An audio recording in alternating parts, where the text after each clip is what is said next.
شايفين الجمال؟ شايفين الحلاوة؟ الله، دي صينية بطاطس بسيطة جدا. تعالوا مع بعض نعملها كده واحدة واحدة كده.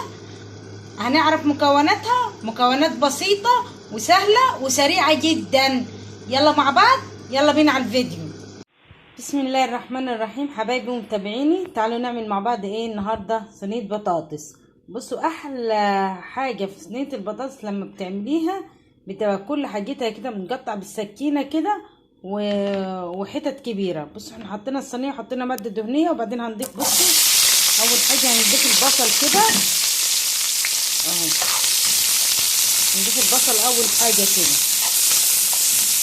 لغايه لما تديله، مش هياخد اللون، بس هياخد ايه تجليبه كده في الماده الدهنيه اللي انت حطاها دي، في السمنه او الزيت. انا حاطه سمنه على زيت على فكره اهو. هقلبه كده شويه، بعد كده هقول لكم هنضيف ايه بعد كده اهو. شايفين؟ بعد كده بنضيف الفراخ اهي.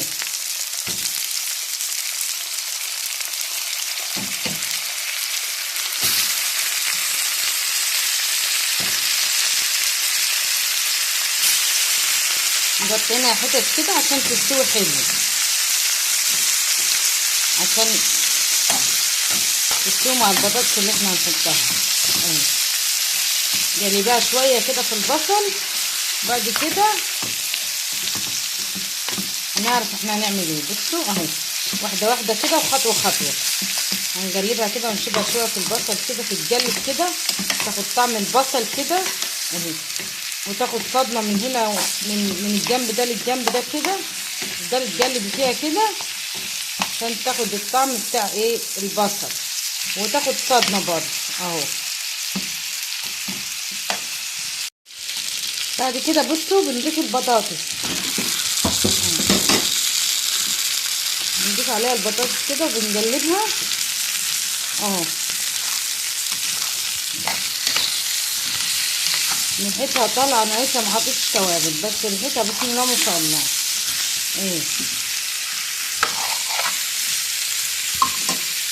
شايفين؟ ودي ايه طماطم برضه مقطعه كده بالسكينه.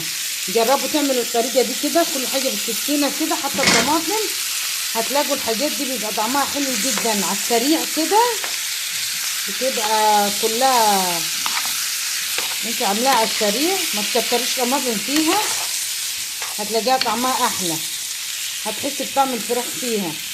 بعكس لما بتكتري فيها صلصه الطماطم بتحسي ان انت بتاكلي زي دمعه، زي فراخ في دمعه كده. لكن دي بصي هتحسي بطعمها كده مذاق خاص. جربيها كده اهو. بعد كده هنضيف التوابل، الملح والفلفل والكزبره بس، وشويه كمون. بصوا اهي خلصت اهي صينيه البطاطس. احنا مش عايزين اكتر من كده. شايفين اللون بتاعها؟ شايفين شكلها عامل ازاي؟ روعه. استوت البطاطس اهي. بصوا البطاطس استوت ازاي، الله اهي. بصوا شايفين؟ والفراخ نفس الحكايه كده استوت اهي. الريحه تجنن ما شاء الله، والطعم حكايه. هنعمل جنب منها حبه رز حبه بحبه، ماشي. شايفين الصينيه اهي بعد ما طلعتها من تحت الشوايه اهي. بصوا ما دخلناهاش الفرن ولا حاجه، هي تحت الشوايه وخلاص. شايفين شكلها عامل ازاي؟ بسيطه وسريعه، وحالا انت تعمليها وحالا انت تتغدي. بصوا طعمها حلو وريحتها تجنن. توابل بسيطه، وهي كلها بسيطه جدا ومكوناتها بسيطه. عايزه لايك وشير وسبسكرايب للقناه. ربنا يحسن ما بين ايدينا جميعا يا رب العالمين. يلا يا حبايبي صلوا على النبي. يلا السلام عليكم.